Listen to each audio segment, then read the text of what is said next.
Welcome, my lovely friends. This is Tuesday, and I am bringing you another layout with my empty box series.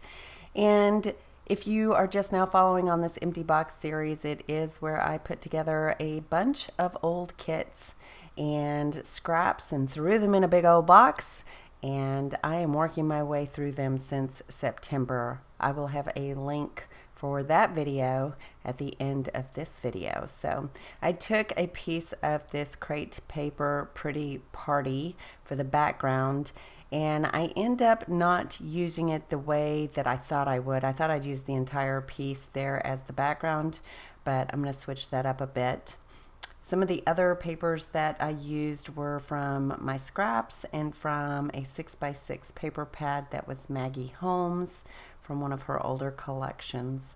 So I'm just going to layer up this photo and do my thing. So this picture, I know it looks strange, but and I've done a few of these, I had to scrapbook this. I mean, look at my daughter. This is how she sleeps. And this is not pretending. This is not just going to sleep. This is in the middle of the night, basically, her sleeping. And she has always slept in very strange positions, but this kind of turned into one of her favorites. And she said that it made her back feel better. So she is very comfortable sleeping like that. And I find it very odd. She is 23 now. I think this picture was taken when she was about 19 or 20. And she said she doesn't do that as much because, well, she lives on her own and has an apartment with her boyfriend. So I'm sure that that would be kind of odd to to sleep in the same room with somebody like that. So maybe she's not doing it as often, but I'm sure she is pretty independent and has her own mind about her. And if she wants to sleep like that, I'm sure she will. But she is out cold sleeping, and I just couldn't resist but to take a picture because it's hilarious. And that's kind of how we are. So everything I'm doing here from my empty box and from my scraps from Cheeky Kids, I'm going to scrap all that. I'm not going to end up using any of this. Other than the photo that's layered, but I went a totally different direction. I had some Paige Evans whimsical paper, and I pulled the photo and its layers off of this background, and I grabbed a piece of White American Crafts cardstock, and I decided that I was going to fussy cut a ton of little puffy clouds that were blue and green out of that whimsical paper. So that's what you're seeing there on the right side is a bunch of little fussy cut clouds. I also took a cloud punch and punched some scraps that matched this background crepe paper color. And so I wanted everything to be kind of monochromatic and dreamy. And I did end up punching out this one little section here at the bottom, but it was so crooked. I was going to put a label there, but it was so crooked I just filled it back in, and I end up covering that up, and you can't even tell that I punched it. But for some reason I never do use that punch correctly. It's always crooked. I don't know why. I guess I'm just not gifted on punching straight. So here's where I go in and start to figure out where I'm going to place all of these little beautiful fluffy clouds. They're so tiny. I just love that. And I also took some stars. I had some little wood veneer stars in that empty box, and I pulled those. I believe they came in a citrus twist kit. And I'm figuring out placement of how I'm going to lay all of these little clouds out. And I'm going to go to my sewing machine and I'm going to sew those all down. So I'm just kind of arranging. And I really like how this turns out. This is much better for me. I'm going to start gluing all of that into place.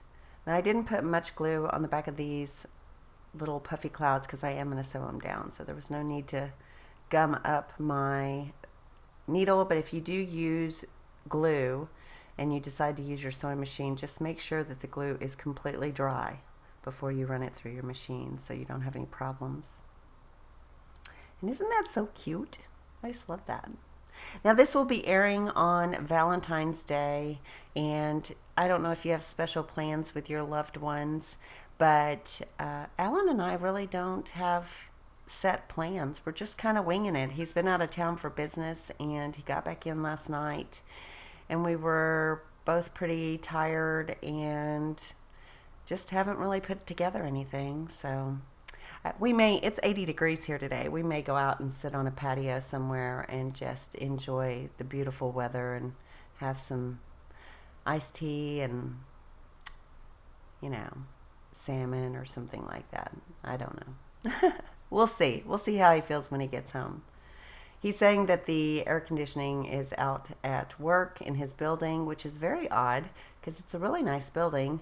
And so it's sweltering hot in there. And, you know, he's a bear, so he can't handle the heat. I imagine he will be coming home as quickly as possible and finishing out his workday here. But here you can see I have basically sewn those down. I left some of the strings because I feel like it adds a little bit of movement.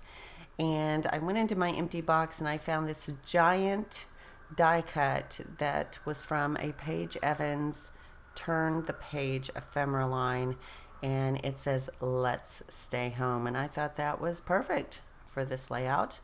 I had also punched a big circle out of one of those 6x6 paper pads that were in the box, and that's also the same color as the Maggie Holmes paper, so I just tucked that circle underneath the photo, and I fussy cut out some little butterflies. Butterflies that were from Turn the Page that was on the 6x6 paper pad that was in the empty box. And then I also had this citrus twist cut apart in the box that says, "And then she slept." And I thought that was perfect. I'm going to add this thicker from the Skylar Phrases collection, and I'm not sure what that collection is related to, but it was in the empty box, and so it works out perfect as well. And if you find that you get a few items that are very unusual, like "and then she slept," or "dream," or "let's stay home," you know, you can start to collect those things. What I have a tendency to do is I say, well, this is unusual because it's, you know, a fork and a knife, so it needs to be related to dinner or a get-together or going out or something. And then I may have a label that says "let's eat," or one that says dinner together or family dinners or something like that. So I'll put all of those together in a little bag so that I know that I can make a layout with them and they all go together, and otherwise I wouldn't know necessarily that I had those pieces. And then when I make a layout like this, everything coordinates and makes sense, and I don't have to worry too much about a title. That one little tab that is in the upper right of the photo says "Dream a Little." That was also from a citrus twist cut apart. And then one of the chipboard pieces from Citrus Twist that says "So It Goes," and that's on a little arrow right underneath the word "dream." I finish up with a little bit of splatters, and that is from Shimmer's Jenny B Blue. I really like that color, and it matched perfect. I didn't go too heavy, just a little bit here and there. And then I'm going to add some enamel dots, and I want to say the enamel dots were from, I want to say they were Cocoa Vanilla, but I can't remember the line. But anyway, that's it. That finishes it up, and I really, really like how this turned out. I think it's beautiful. I'm excited to share my story. I journaled on the back. I hope you like this video, and I will talk to you soon. Ta-ta for now. Bye.